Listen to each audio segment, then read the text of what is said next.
di sini saya akan menjelaskan dua hadis tentang sahnya pernikahan. Yang pertama itu ada hadis izin menikah bagi gadis dan janda yang berbunyi Bismillahirrahmanirrahim.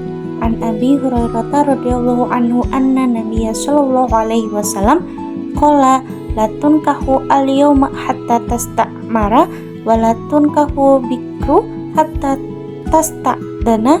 Qalu ya Rasulullah wa kaifa nuha kola antas kuta, yang artinya dari Abu Hurairah radhiyallahu anhu bahwa Nabi Muhammad Shallallahu alaihi wasallam bersabda, seorang janda tidak boleh dinikahkan hingga dia diajak bermusyawarah, dan seorang gadis tidak boleh dinikahkan hingga dia dimintai izin. Lalu mereka bertanya, wahai Rasulullah, bagaimana izinnya? Beliau pun menjawab, dia diam. Adapun dengan makna mufradatnya, latun kahu al-yauma, tidak boleh dinikahkan seorang janda hatta tustakmaro, hingga dimintai persetujuannya, al-bikru, seorang gadis, tustakzana, dimintai izinnya, taskuta, ia diam.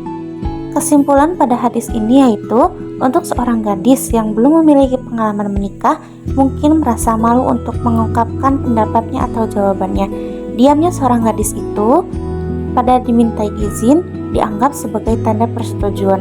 Namun berbeda dengan seorang janda karena ia sudah memiliki pengalaman atau lebih berhak untuk menentukan pilihan hidupnya. Karena itu ia harus dimintai persetujuannya secara jelas. Untuk tahrij hadisnya, hadis ini termasuk hadis yang sahih yang diriwayatkan dalam kitab-kitab hadis terpercaya seperti Sahih Bukhari dan Sahih Muslim. Hadis ini juga diriwayatkan oleh Abu Hurairah radhiyallahu anhu, salah satu sahabat Nabi yang paling banyak meriwayatkan hadis ini. Hadis ini juga diriwayatkan di banyak-banyak kitab yang menunjukkan bahwa hadis ini sangatlah kuat.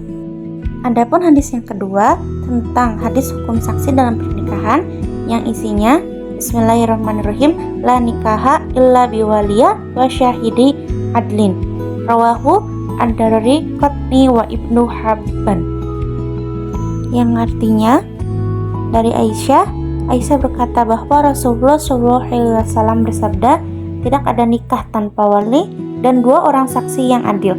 Hadis riwayat Ad-Darul Qutni dan Ibnu Hibban. Adapun dengan makna mufradatnya, la nikaha, tidak ada pernikahan illa biwalin, kecuali dengan wali, wa syahida adlin, dan dua orang saksi yang adil. Adapun dengan tahrij hadisnya, hadis ini diriwayatkan oleh imam-imam lain dengan redaksi yang mendekati, yang menunjukkan bahwa hadis ini memiliki banyak jalan periwayatannya. Selain itu, tentang salah satu syarat sah dari pernikahan dalam Islam.